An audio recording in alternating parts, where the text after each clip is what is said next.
Good evening. It came to a disastrous halt 2 years ago, a multi-billion-dollar project that ended in 2 giant sinkholes. But tonight, there is finally a fix for Sydney's controversial M6 tunnels. Workers resumed on the project in Sydney South after the builder and the government settled their nasty brawl, and it hasn't cost taxpayers an extra cent so far.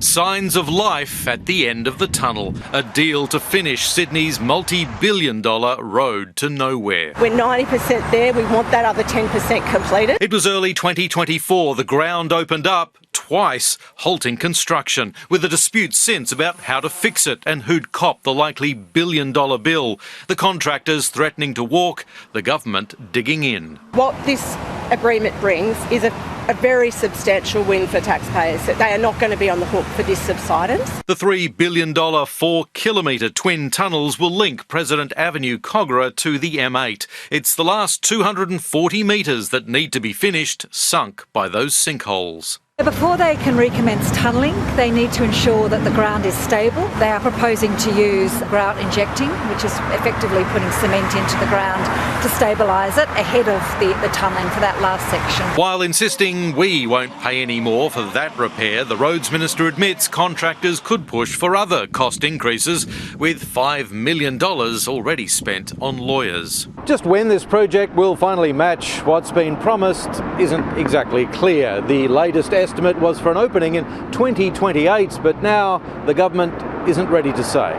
My biggest concern here is to get the work done properly. More delays for motorists who've been waiting for this project for way too long. The government hoping for a smoother ride with 2 road projects in southwest Sydney, getting a $300 million boost. Work to upgrade Elizabeth Drive and 15th Avenue, now worth more than $2 billion. Paul Carrack, 7 News. 7 News can reveal injuries to an elderly man bashed at a southwest Sydney nursing home are a lot worse than first thought. 87-year-old John Kane is recovering in hospital, with a fellow resident accused of the attack now banned from the facility, and a warning some viewers may find images in this story confronting. Battered dementia patient John Kane worse than anyone realised. The 87-year-old has bleeding on the brain, a busted eye socket and a burst eardrum after police say a fellow resident assaulted him in the dementia wing of this Hammondville nursing home. It makes me feel really sad for that family as well. I feel that Hammond Care not only failed my family, but they've also failed that family. Mr. Kane's family is distraught and angry. There are defensive wounds on his arms. They're also being bandaged up. His 85-year-old wife, Leah, called to the home on Wednesday night and told he'd suffered a fall. She just does not understand how Dad was outside, unsupervised, at night in the middle of winter. At Hammond Care today, it was business as usual as staff deal with the fallout. In the unit, we have people with extreme behaviours, and unfortunately, things can happen. These are people that have high-level needs. They get funded for high-level needs, and there needs to be appropriate care. Mr. Kane had only been at the home for 6 months after waiting 2 years for a bed. His family now deciding if he'll ever go back. The 69-year-old resident charged with assault won't be there. He's already been removed from the home and bailed on the condition he doesn't go back. Clementine Cuneo, 7 News. The hunt is on tonight for 2 men after a high-speed chase through Sydney's inner west. A trio in a stolen car using the M8 tunnel as a racetrack as they tried to outrun police. The pursuit eventually coming to a screeching halt in Alexandria. An early morning crime drive comes to a smoky, sputtering end.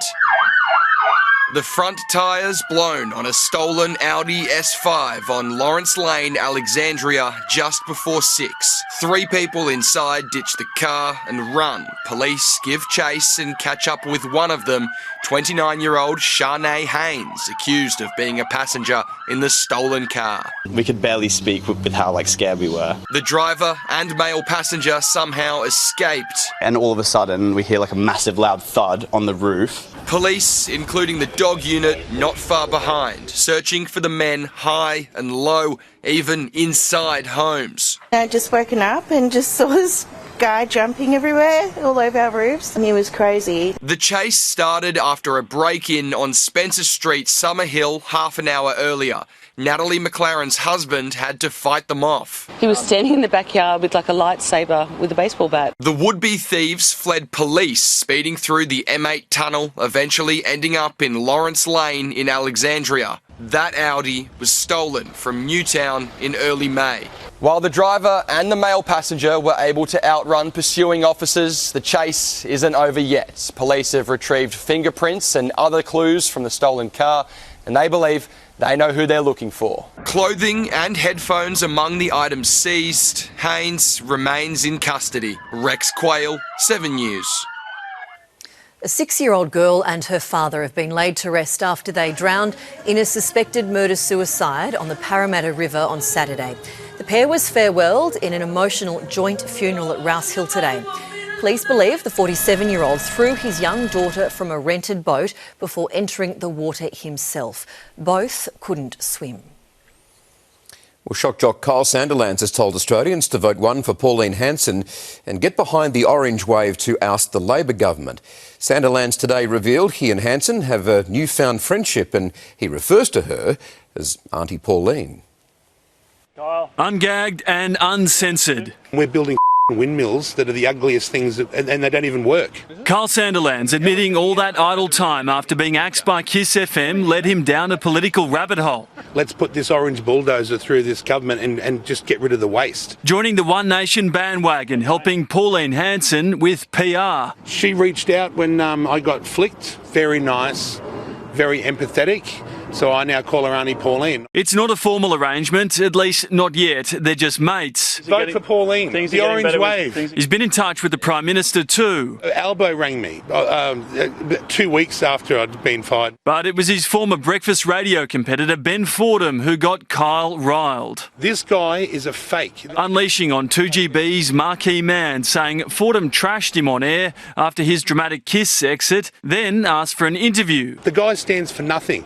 He's weak, he's a piece of Sandilands also told the Game Changers podcast the band could get back together with an open invitation for Jackie O to join him on his new show. I wouldn't be opposed to us both doing this new program at some stage. The invite's always there. Regardless of whatever she thinks is going on or whatever she has felt, I've always got it back. He wants to start the show in August for subscribers only, ad-free, Jackie O or not. Even if she hates me forever, I'm still going to do what I feel's right. And he won't go quietly. Okay, that's enough, fellas.